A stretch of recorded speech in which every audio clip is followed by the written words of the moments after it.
wa ashhadu an la ilaha illa Allah, na nashuhudia nakiri kwa moyo na kutamka kwa ulimi kwamba hakuna anayeabudiwa kwa haki isipokuwa yeye Allah, albarrul qadim, ambaye ni mwema mkarimu, Allah subhanahu wa ta'ala, na ni mpole kwa waja wake kwa upole wake na ihsani yake. Allah subhanahu wa ta'ala ni mkarimu, ar-rauf ar-rahim. Ar-rauf kwa maana mwenye huruma, yani mpole, ar-rahim mwenye huruma.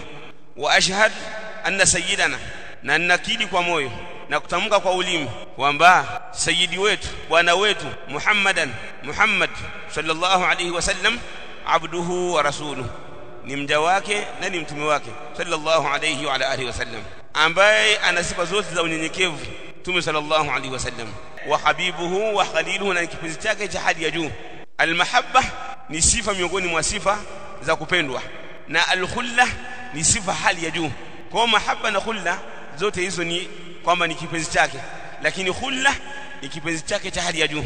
Wa ashhadu an la ilaha illa Allah, na nashuhudia nakiri kwa moyo na kutamka kwa ulimi kwamba hakuna anayeabudiwa kwa haki isipokuwa yeye Allah, albarrul qadim, ambaye ni mwema na ni mpole kwa waja wake kwa upole wake na ihsani yake. Allah subhanahu wa ta'ala ni mkarimu, ar-rauf ar-rahim.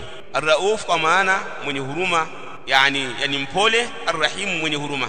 Wa ashhad anna sayyidana, na nakiri kwa moyo na kutamka kwa ulimi kwamba sayyidi wetu, bwana wetu Muhammad sallallahu alayhi wasallam, abduhu wa rasuluhu, ni mja wake na ni mtume wake sallallahu alayhi wa ala alihi wasallam, ambaye ana sifa zote za unyenyekevu, mtume sallallahu alayhi wasallam.